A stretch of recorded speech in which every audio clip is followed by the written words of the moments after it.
الحمد لله نحمده ونستعينه ونستغفره ونعوذ بالله من شرور أنفسنا ومن سيئات أعمالنا.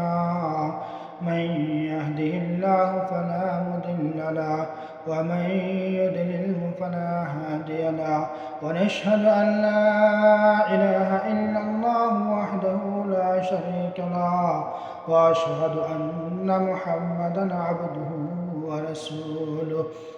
أما بعد، فقد قال الله تعالى في القرآن المجيد والفرقانه الحميد: كتب عليكم الصيام كما كتب على الذين من قبلكم لعلكم تتقون.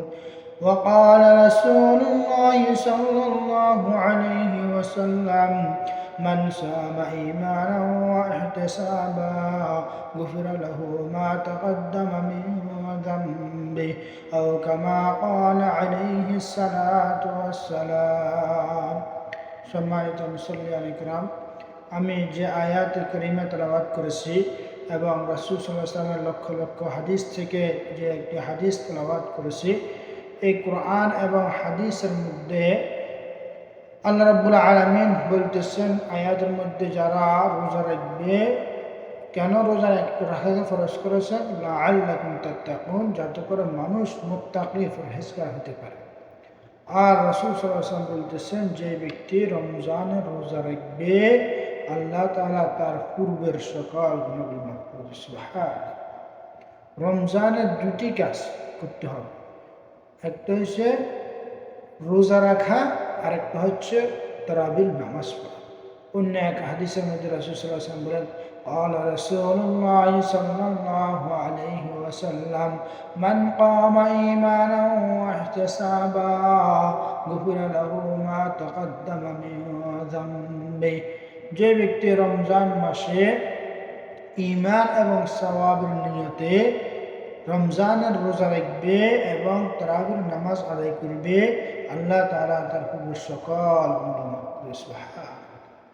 আর রমজানের শেষে যারা পুরস্কার পেতে চায়, অর্থাৎ এভাবে গুনাহ থেকে মুক্ত হইতে চায় যেভাবে সে আজকে জন্মগ্রহণ করেছে, হাদিসের ভাষা অনুযায়ী কায়াউমিন ওয়ালাদাতহু উম্মুহু, অর্থাৎ যে সন্তানটা আজকে জন্মগ্রহণ করেছে তার যেমন কোনো পাপ নাই, এরকমভাবে আল্লাহ তাআলা নিষ্পাপ করে দিবেন যদি দুইটা জিনিস করে। একটা হচ্ছে ঈমানকে হেফাজত করে এবং ইখলাসের নিয়তে, সহি নিয়তে আল্লাহ তাআলার ইবাদত বন্দেগী করে, রমজানের রোজাগুলো রাখে, তারাবির নামাজগুলো আদায় করে, ঈমানকে হেফাজত করে। শুধু ঈমান আনলে হবে না, ঈমানকে হেফাজত করতে হবে। যেমনিভাবে আমরা নামাজ পড়ার জন্য শুধু উজু করলে হবে না, নামাজ শেষ হওয়া পর্যন্ত, নামাজের সালাম ফিরানো পর্যন্ত উজুকেও টিকিয়ে রাখতে হবে, উজুকে হেফাজত করতে হবে।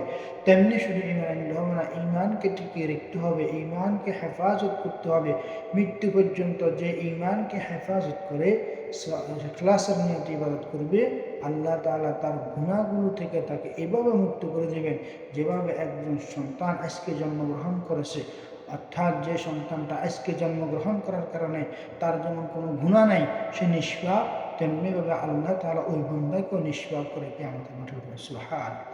আল্লাহ তাআলা আমাদেরকে ঈমানকে হেফাজত করে এবং সওয়াবের নিয়তে, ইখলাসের নিয়তে আমল করার তৌফিক দান করুন।